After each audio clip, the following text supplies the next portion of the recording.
오늘 주실 하나님의 말씀은 사도행전 21장 17절에서 26절에 있는 말씀을 제가 봉독합니다.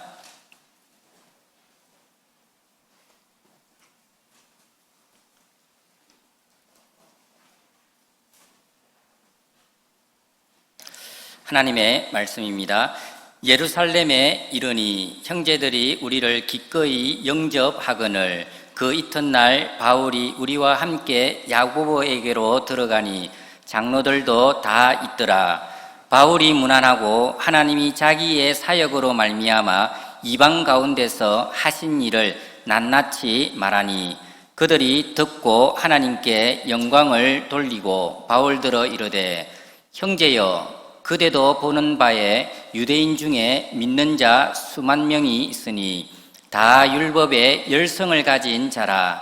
내가 이방에 있는 모든 유대인을 가르치되 모세를 배반하고 아들들에게 할례를 행하지 말고 또 관습을 지키지 말라 한다 함을 그들이 들었도다. 그러면 어찌할꼬? 그들이 필연 그대가 온 것을 들으리니 우리가 말하는 이대로 하라.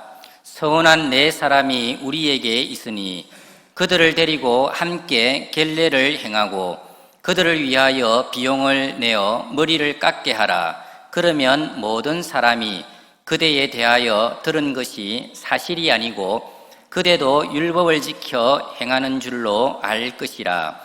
주를 믿는 이방인에게는 우리가 우상의 제물과 피와 목매어 죽인 것과 음행을 피할 것을 결의하고 편지하였느니라 하니 바울이 이 사람들을 데리고 이튿날 그들과 함께 겔례를 행하고 성전에 들어가서 각 사람을 위하여 제사 드릴 때까지의 겔례 기간이 만기된 것을 신고하니라. 아멘.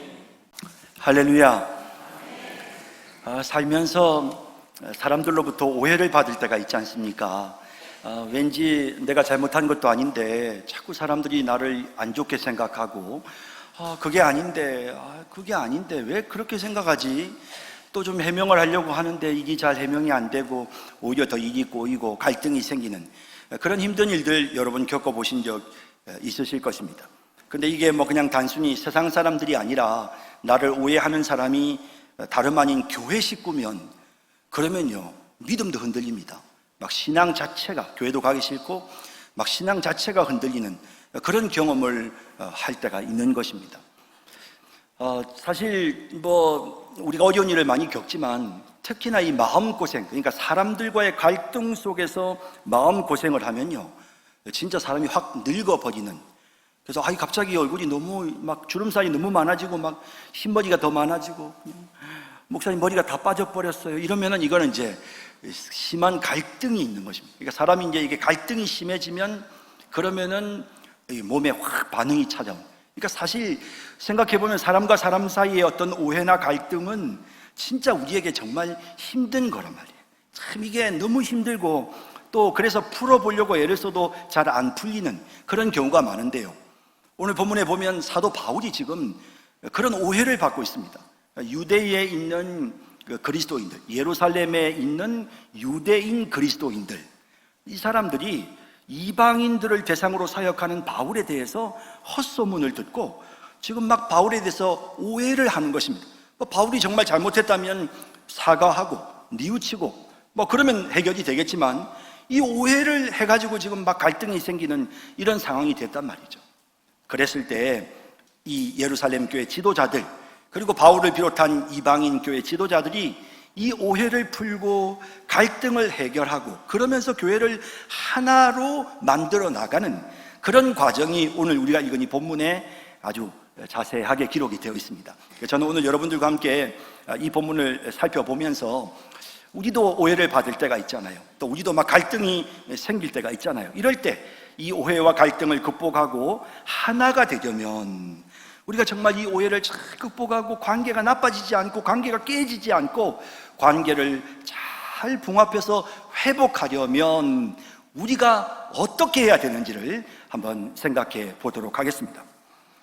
첫 번째는 서로에 대한 예의를 지켜야 합니다. 자, 지금 갈등 관계 속에 있는데요, 문제가 좀 있어요.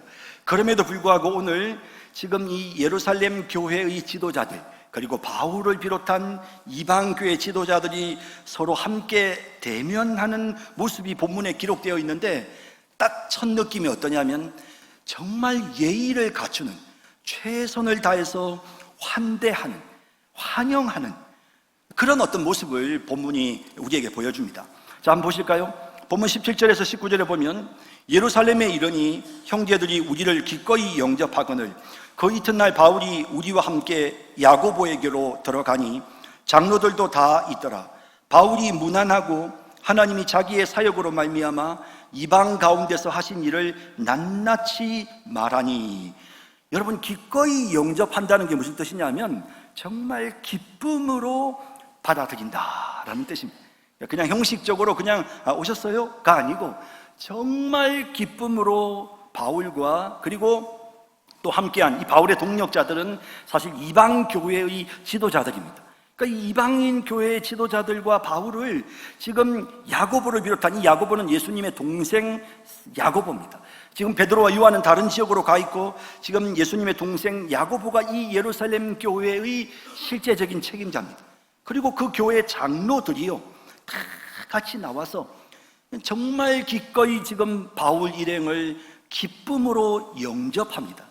그리고 이제 또 공식적인 만남을 하는데 바울이 가보니까 장로들이 다 모여 있습니다. 이것도 사실 우리가 예의가 있는 거죠. 기본적인 예의를 지키는 것입니다. 다 모여서 한 사람도 빠짐없이 교회 지도자들이 다 모여서 바울 일행을 지금 만나고 영접합니다. 그리고 또 사실 바울의 입장에서는 나는 이방인의 사역자이니까 내가 굳이 저 유대인 사역자들한테 가서 시시콜콜 내가 무슨 사역을 했는지 다 이야기할 필요가 뭐가 있겠어? 이런 생각이 들 수도 있지 않겠습니까? 그런데 바울이 어떻게 하냐면 낱낱이 다 말했다. 그러니까 상세하게 그동안 있었던 모든 사역에 대해서 상세하게 예루살렘 교회 지도자들에게 설명하고 있습니다. 어떤 느낌이 드십니까? 정말 서로를 존중하고 서로를 귀히 여기고 그리고 정말 예의를 갖추고 있는 이런 모습을 여러분 느낄 수 있지 않습니까? 사실 우리가 오해가 생기고 갈등이 생기면요, 그러면 갑자기 막 인사도 하기 싫고 왠지 모르게 그냥 거북스러워집니다. 그럴지라도 여러분, 오늘 이 본문에서 이 바울 일행과 이 예루살렘 교회 지도자들의 모습을 보세요. 서로에 대한 깍듯한 예의를 갖추고 있습니다. 여러분, 이런 기본적인 예의 범절을 통해서 갈등이 해소되고 오해가 풀리게 되는 것입니다. 여러분, 우리 예수 믿는 사람들이 정말 예의 범절이 중요합니다. 바울은 로마 교회에 이제 여집사 베베를 보내면서 성도들의 합당한 예절을 강조합니다. 로마서 16장 2절에 보면 너희는 주 안에서 성도들의 합당한 예절로 그를 영접하고 무엇이든지 그에게 소용되는 바를 도와줄지니 라고 그렇게 바울이 로마 교회 성도들을 권면하는 내용이 나옵니다. 성도들의 합당한 예절, 예수 믿는 사람들이 마땅히 가져야 되는 그런 예절, 예의 범절, 이런 예의 범절을 제대로 잘 갖추라는 것입니다. 여러분, 성도들의 합당한 예절이 뭘까요? 여러분 뭐라고 생각하십니까? 마태복음 25장 40절에 보면 예수님이 이렇게 말씀하셨습니다. 임금이 대답하여 이르시되 내가 진실로 너희에게 이르노니 너희가 여기 내 형제 중에 지극히 작은 자 하나에게 한 것이 곧 내게 한 것이니라.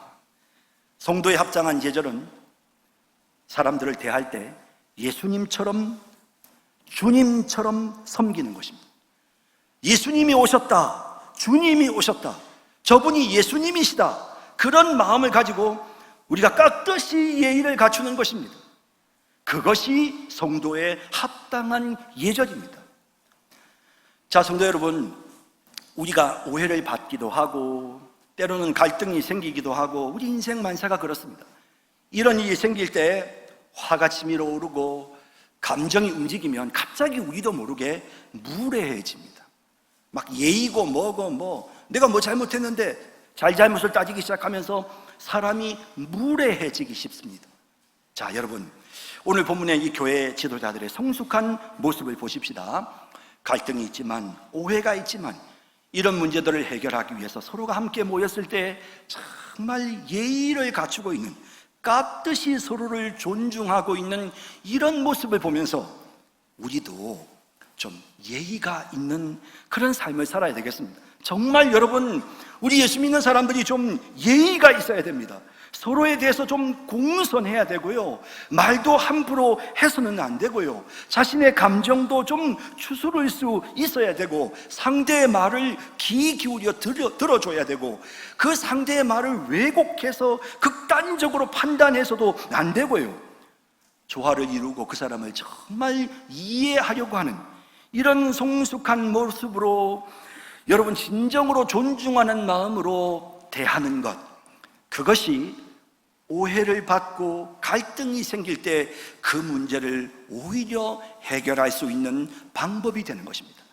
여러분, 좀 힘들고 속상한 일이 있더라도 서로에 대한 예의를 잘 지키실 수 있는 그런 우리 성도님들이 다 되시기를 진심으로 바랍니다. 두 번째는, 오해와 갈등이 우리에게 찾아올 때 화평케 하는 사람이 되어야 합니다. 평화를 이루는 사람, 평화를 만드는 사람이 필요합니다. 여러분, 지금 이 유대인들이 지금 바울에 대해서 오해를 하고 있는데요, 이 오해한 것을 예루살렘 교회에 있는 유대인 지도자들이 지금 이제 바울에게 이 사실을 잘 설명하고 있습니다. 자, 뭐라고 합니까? 21절에 보면, 내가 이방에 있는 모든 유대인을 가르치되 모세를 배반하고, 그러니까 지금 바울이 유대인들을 가르치면서, 그러니까 다른 이방 지역에 있는 유대인들, 자, 이방인들 말고요, 유대인들을 가르치면서 그 유대인들한테, 야, 이제부터는 모세를 배반해, 이제부터는 율법을 다 버려, 이렇게 가르쳤다는 것입니다. 구약은 다 쓸모없어, 그러니 구약을 폐기 처분해버려, 이렇게 가르치고, 아들들에게 할례를 행하지 말고, 지난 2000년 동안 우리 유대인들은 부모로부터 자식들이 태어날 때마다 꼭 할례를 했지만 이제부터 우리 유대인들도 할례하면 안 돼, 그러니 이제 우리 유대인들은 할례를 행하지 마라 라고 이렇게 바울이 말하고, 또 관습도 오랫동안 내려왔던 그런 율법의 여러 가지 관습들, 제사 제도며 무슨 유월절이며 오순절이며 이런 절기들을 지키는, 또 정결케 하는 이런 관습들을 지키지 말라고 그렇게 바울이 지금 한다라고, 이런 헛소문을 지금 들었다는 것입니다. 바울이 그렇지 않은데도 그런 헛소문을 들었다는 것입니다. 자, 여러분, 예루살렘 교회 지도자들이 지금 바울에게 이 이야기를 왜 하고 있습니까? 예, 화평케 하는 자의 역할을 하는 것입니다. 바울을 도와주려고, 이것 때문에 서로 싸우게 하려고, 싸움 붙이려고 지금 이런 이야기를 하는 게 아니고, 서로가 오해를 풀고 화목하도록 하기 위해서 있는 상황을 그대로 설명해 주는 것입니다. 그러면서 지금 가운데서 지금 조율하고 있는 이 예루살렘에 있는 유대인 지도자들이 바울 일행과 이 유대인 그리스도인들 사이의 갈등을 잘 풀어내 보려고 가운데서 중재를 하고 있는 이런 모습을 보여주는 것입니다. 그러면서 이제 이 사람들이 바울에게 구체적인 방법, 대안, 그냥 문제만 지적한 것이 아니고 자신들이 생각하는 해결 방법이 무엇인지, 오해를 풀 수 있는 방법이 무엇인지를 제시하는데, 22절에서 24절에 보면, 그러면 어찌할꼬 그들이 필연 그대가 온 것을 들으리니, 이제 유대인 그리스도인들이, 예루살렘에 있는 많은 유대인 그리스도인들이 벌써 교회가 성장해가지고 교인들이 수만 명입니다. 그래서 그들이 이제 바울이 왔다는 소리를 들을 것이니 우리가 말하는 이대로 하라. 서원한, 나시긴의 소원을 한 네 사람이 우리에게 있으니 그들을 데리고 함께 결례를 행하고, 나시긴의 이 결례 예식이 있습니다. 이 예식을 행하고 그들을 위하여 비용을 내어 머리를 깎게 하라. 머리를 깎는 것이 이 나시긴의 예식의 제일 마지막 부분입니다. 그러면 모든 사람이 그대에 대하여 들은 것이 사실이 아니고 그대도 율법을 지켜 행하는 줄로 알 것이다 라고 이렇게 조언을 하는 것입니다. 그러니 바울이 율법을 파괴시키고 율법의 전통을 무시하는 것이 아닌데도 불구하고 사람들이 그렇게 생각을 하고 있으니 바울에게 율법의 결례를 행하는 모습을 유대인 그리스도인들에게 좀 보여줘서 오해를 좀 풀 수 있도록 하라고 가운데서 지금 중재를 하고 있는 것입니다.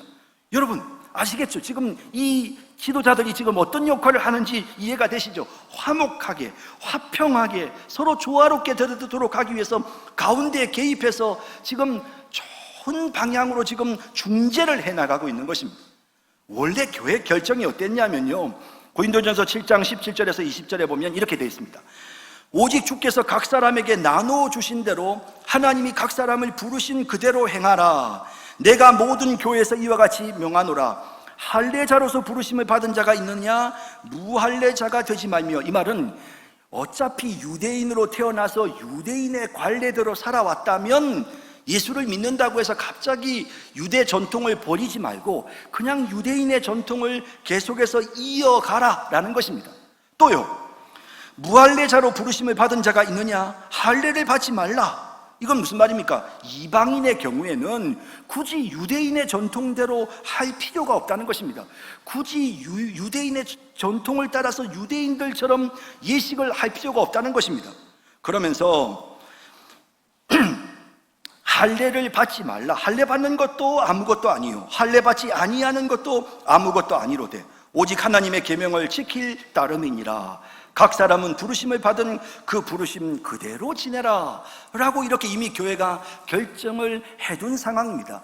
그래서 유대인들은 유대인들의 전통을 지키고 이방인들은 또 이방인들 나름대로 이제 예수님을 믿고 구원에 이를 수 있도록 교회가 그렇게 적절하게 서로가 다 서로를 존중하며 신앙생활 잘할 수 있도록 이렇게 해두었고요. 하지만 이방인들이 하는 몇 가지 어떤 이런 관습들 중에 도무지 유대인들이 용납할 수 없는 그런 것들, 우상의 음식을 먹는 거라든지 음행이라든지 피를 먹는다든지 이런 것들은 유대인 신자들을 위해서 이방인 형제들이 좀 절제해 주세요 라고 이렇게 교회가 요청을 해서 이미 이 부분에서 정리가 다 끝난 상황이거든요. 그런데 바울을 지금 오해를 하고 있단 말이에요. 바울이 지금 유대인들한테도 가서 율법 지키지 마라고 했다고 오해를 하고 있단 말이죠. 자, 이런 상황이 됐을 때 예루살렘 교회 지도자들이 가운데서 중재를 하면서 어떻게든지 이 오해가 풀릴 수 있도록 지금 방법을 제시를 하고 있는 것입니다. 그래서 바울 보고 가서 예식을 좀 거행하라고 이렇게 지금 제안을 하고 있는 것입니다. 여러분, 참 이런 걸 잘하는 사람들이 있어요. 가만히 보면 어떤 문제가 생기고 갈등이 막 생겼을 때 가운데서 중재를 하고 이해를 시켜서 그래서 서로 다툼이 없도록 이렇게 가운데서 역할을 잘하는, 화평케 하는 자의 역할을 하는 사람들이 있는데요, 진짜 이런 사람들이 그리스도인들의 진정한 모습입니다. 그냥 싸움닭처럼 어디든지 가기만 하면 싸우고 그냥 윽박 지르고 그냥 잘잘못을 따지고 그냥 문제를 복잡하게 만들고 시끄럽게 만드는 이런 사람도 있는데요, 참 끝이 좋지 않아요. 하지만 이런 사람들 속에도 또 중재하고 화평을 이루기 위해서 설득하고 마음을 풀어주고 하는 이런 역할을 또 하는 사람들이 있단 말이에요. 자, 성도 여러분, 오늘 우리 그리스도인들이 해야 될 일은 무엇이냐면 화목케 하는, 우리 주님이 이 땅에 평화를 주기 위해서 오셨습니다. 우리 주님은 이 땅에 화목 제물이 되어 오신 분이십니다. 우리는 우리 주님께로부터 그 화목케 하는 직분을 받아서 이 땅에서 평화를 이루면서 살아야 되는 사람입니다. 지들끼리 싸우든지 말든지 내가 뭔 상관이야, 괜히 끼어들었다가 내가 그냥 오히려 불통이 나한테 튄다니까, 이렇게 생각하지 말고 여러분들이 가운데서 중재하고 조정하고 어떻게든지 평화로운 분위기가 될 수 있도록 그렇게 분위기를 만들어 나가는 그런 우리 모든 성도님들이 다 되실 수 있기를 진심으로 바랍니다. 세 번째는, 우리가 오해를 받고 또 갈등이 생길 때 성숙한 사람이 먼저 상대의 마음을 풀어주어야 합니다. 여러분, 바울은 말이죠, 아주 중심이 강한 사람인데요, 바울은 이런 표현을 썼습니다. 고린도전서 4장 2절에 보면 맡은 자들에게 구할 것은 충성이다. 그런데 이 충성을 하려면 이 마음이 흔들리지 않고 계속해서 충성하려면 중요한 게 있다. 바울이 어떻게 충성할 수 있었는지 그 이유를 바로 그 다음 4장 3절에서 이렇게 설명합니다. 너희에게나 다른 사람에게나 판단받는 것이 내게는 매우 작은 일이라. 나도 나를 판단하지 아니하노니 라고 말합니다. 이게 무슨 말이냐면, 남들이 오해를 하든지 말든지, 남들이 시기를 하든지 말든지, 남들이 무슨 허황된 거짓말로 나를 모함하든지 말든지, 바울은 그런 거 전혀 신경 안 쓰는, 그런 걸 아주 사소하고 작은 일로 생각한다는 것입니다. 하나님이 다 아시는데 하나님이 판단하실 텐데 라고 생각하면서 세상 사람들이 하는 말에 별로 마음을 쓰지 않는 이런 바울의 모습을 우리가 성경에서 봅니다. 그런데도 오늘 본문을 보면 바울이 나섭니다. 바울이 왜 나설까요? 바울이 지금 마음이 불안해서 두려워서 지금 이 문제를 해결하려고 저 사람들이 저렇게 오해를 하고 있는데 내가 무슨 피해를 입을까봐 그래서 지금 바울이 나섰습니까? 아닙니다. 바울은요, 그 사람들이 오해해서 그 사람들이 시험에 드는 것을 원하지 않았습니다.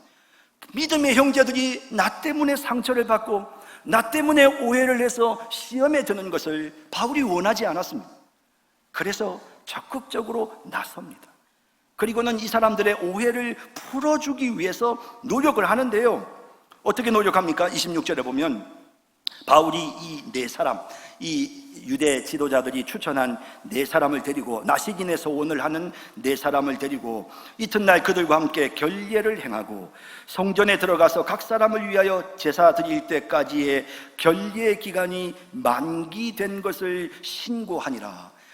우리는 이 표현이 조금 낯설어요. 하지만 유대인들한테는 이 표현이 너무 익숙합니다. 지난 2000년 동안 그들은 민수기 6장에 있는 나시긴의 소원을 항상 해왔습니다. 이방 지역을 돌아다니면서 자신의 몸도 마음도 더럽혀지면 이 사람들은 딱 시간을 정합니다. 보통은 일주일 정도를 시간을 정하고 음식도 좀 멀리하고 자기를 정결하고 깨끗하게 하기 위해서 노력하고 애를 씁니다. 그리고 그 정결하고 거룩하게 한 기간이 끝나고 났을 때에는 이제 마지막으로 하나님 앞에 예물을 드립니다. 정결케 하는 나시긴의 제물을 하나님 앞에 드립니다.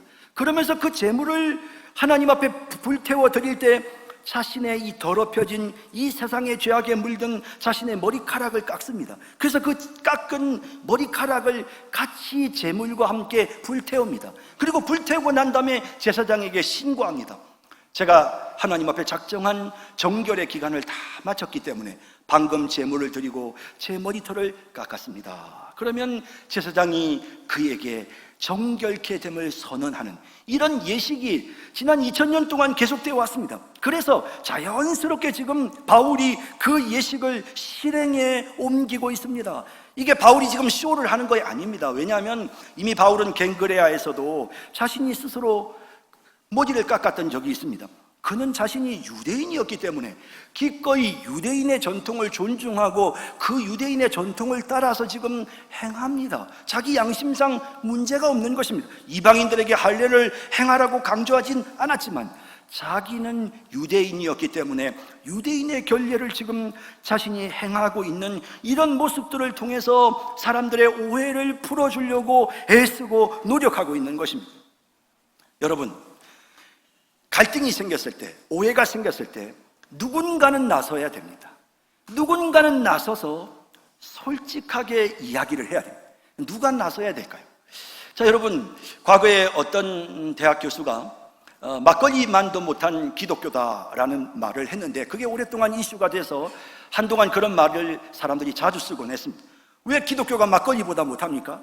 사람들이 막걸리 한 잔 먹고 나면 마음속에 있는 이야기를 다 합니다. 솔직하게, 야, 나 기분 나빴어, 나 이때 나 정말 화났었어 라고 하면서 솔직히 자기 마음을 다 털어놓고 이야기를 하고, 그러다 보면 막걸리 한 잔을 마시면서 그러면서 서로 관계가 개선이 되고 오해가 풀리고 갈등이 사라지는데, 어찌된 영문인지 교회 와서 예수 믿는다는 사람들은 도대체 한번 오해가 생기고 갈등이 생기면 해결을 못하는 것입니다.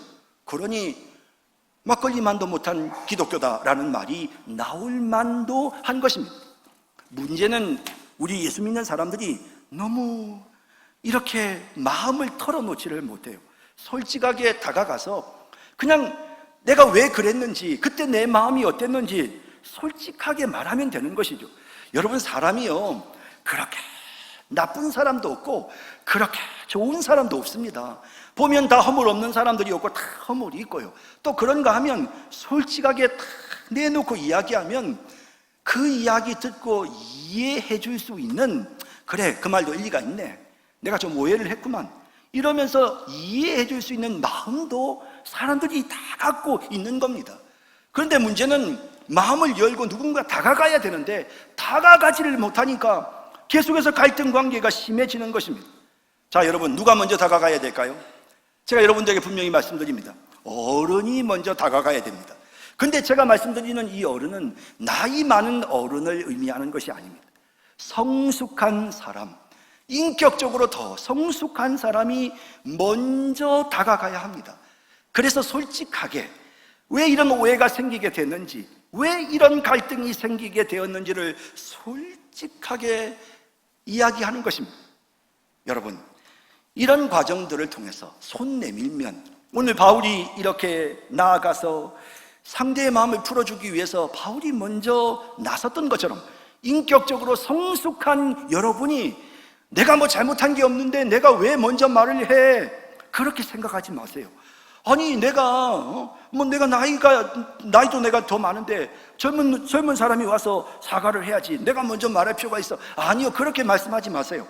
여러분, 성숙한 사람이, 참, 교회 안에서 우리가 이렇게 살면 안 되지, 우리가 좋은 관계를 유지해야 되는데, 내가 그 사람과 좋은 관계를 유지해야 되는데 이렇게 갈등이 있으니까 참 서로가 불편하다, 이래서는 안 되겠다, 그렇게 생각하는 그 성숙한 사람이 먼저 손을 내밀고 먼저 찾아가서 말을 해야 되는 것입니다. 여러분, 오해와 갈등이 생길 때 먼저 상대에게 가셔서 마음을 풀어주세요. 여러분들이 먼저, 우리 성산교회 성도님들은 그런 오해나 갈등이 생길 때 잘잘못을 따지면서 뒤에서 비난하고 욕하는 것이 아니라 먼저 찾아가서 솔직하게 대화를 통해서 그 사람의 마음을 풀어주는 관계를 회복할 수 있는 그런 우리 모두가 되기를 주님의 이름으로 축원합니다. 마지막 네 번째, 평소에 서로 사랑으로 관계를 잘 만들어야 됩니다. 기계가 끽끽거리지 않고 잡음없이 잘 돌아가려면 윤활유를 듬뿍 쳐야 되죠. 기름칠을 잘 해야 됩니다. 마찬가지입니다. 인간관계도 그렇습니다. 살다 보면 오해도 생기고 갈등도 생기지만 평소에 여러분 이렇게 원만한 관계를 유지하면요, 그러면 그런 갈등이 생겨도 잘 풀어나가고 해결할 수가 있는 겁니다. 하지만 평소에 관계가 나쁘면요, 사소한 오해도 크게 발전해버립니다. 갈등이 걷잡을 수가 없는, 정말 해결할 수 없는 그런 상황까지 이르게 되는 것입니다. 자, 여러분 보세요. 이 예루살렘 교회는 어찌 보면 장자교회입니다. 왜냐하면 예루살렘에서부터 복음이 전파되기 시작해서 이방인 지역에 퍼져나갔으니까 장자교회죠. 그러나 이 장자교회, 이 예루살렘 교회 성도들이 조금도 이방인 교회를 무시하거나 이방인 교회를 함부로 대하지 않습니다. 왜 그러냐 하면요, 이 교회들이 얼마나 조화로우냐 하면 그 이방에 있는 이방 교회들이 그렇게 전심을 다해서 예루살렘 교회를 섬기는 것입니다. 예루살렘 교회가 흉년이 들고 어려움이 생길 때마다 이방인 교회가 헌금을 했어요. 그래서 그 헌금을 예루살렘 교회 성도들에게 도와주는 이런 모습들이 성경에 곳곳에 나타납니다. 지금 바울이 사실 그렇게 위험을 감수하고 예루살렘에 온 이유가 뭐냐면, 이렇게 빨리 오려고 오순절 전에 빨리 와서 지금 예루살렘 교회 지도자들을 만나려고 했던 이유도 뭐냐면 구제 헌금을 전달하기 위해서였습니다. 그래서 바울이 로마 총독 앞에서 사도행전 24장 17절에 보면 자신이 예루살렘을 방문한 목적을 여러 해 만에 내가 내 민족을 구제할 것과 재물을 가지고 와서 드리는 중에 라고 말합니다. 자신의 이 방문 목적이 바로 민족을 구제하는 것이었다는 사실을 명확하게 합니다. 또 로마서 15장 25절에서 27절까지를 봐도 바울이 예루살렘을 방문한 목적을 이렇게 말합니다. 그러나 이제는 내가 성도를 섬기는 일로 구제하는 거죠. 예루살렘에 가노니 이는 마게도냐와 아가야 사람들이 예루살렘 성도, 즉 가난한 자들을 위하여 기쁘게 얼마를 연보하셨습니다. 저희가 기뻐서 하였거니와 또한 저희는 그들에게 빚진 자니 만일 이방인들이 그들의 영적인 것을 나누어 가졌으면, 예루살렘 교회로부터 복음을 받았으니까 이방인 교회 성도들은 빚진 자가 맞죠. 영적인 것을 공급받았으니까 육적인 것으로 그들을 섬기는 것이 마땅하니라 라고 이렇게 로마서에 보면 기록되어 있습니다. 자, 그래서 바울이 지금 여기 온 이유가 명확합니다. 왜 왔습니까? 예루살렘에 있는 성도들을 지원하려고, 예루살렘에 있는 성도들에게 조금이라도 도움을 주려고 지금 온 겁니다. 아가야 지방과 마게도냐 지방의 성도들은 잘 사니까. 아니요. 그런 뜻이 아닙니다. 사실은 지금 이 건네는 이 예물은요, 이 건네는 구제헌금은 어찌 보면 유대인 교회와 이방인 교회는 하나입니다. 우리는 서로 남이 아닙니다. 라는 그런 사랑의 증표와도 같은 것이었습니다. 그래서 지금 이렇게 기꺼이 돕는 것입니다. 이런 도움의 관계들을 통해서 평소의 신뢰가 형성되었기 때문에 이런 오해가 생겨도 그 오해를 극복하고 이겨낼 수 있었던 것입니다. 성도 여러분, 우리 정말 이 땅에 사는 동안은 어쩔 수 없이 오해를 받습니다. 어쩔 수 없이 갈등이 생깁니다. 하지만 평소에 여러분들이 사랑으로 섬기면요, 평소에 여러분들이 사람들과 원만하게 사랑으로 교제하면요, 그런 갈등이 생겨도 금방 극복하고 이겨낼 수 있는 것입니다. 제가 말씀드리는 이 섬김이라는 것은요, 사랑으로 섬긴다는 것이 꼭 물질을 말하는 것은 아닙니다. 물론 돈을 가지고도 우리가 얼마든지 도울 수 있지만요, 그뿐만 아니라 우리가 인색하지 말아야 됩니다. 칭찬의 말, 격려의 말을 하는데 인색해서는 안 됩니다. 그 사람이 지금 무거운 물건을 들고 쩔쩔 매고 있는데, 그냥 땀을 뻘뻘 흘리고 있는데도 그냥 옆에서 우두커니 보고만 있는 이런 행동은 안 됩니다. 내가 힘을 다해서 그 사람을 도와주려고 평소에도 따뜻한 사랑의 말로, 그리고 또 내 손으로, 내 몸으로 그 사람을 도우려고 애를 쓰고요, 그뿐만 아니라 또한 그분이 힘들고 어려운 상황이 있을 때는 기도로도 돕고 물질로도 돕고, 이런 관계를 통해서 여러분 하나가 되는 것입니다. 다른 사람들을 대접하는 일 참 중요합니다.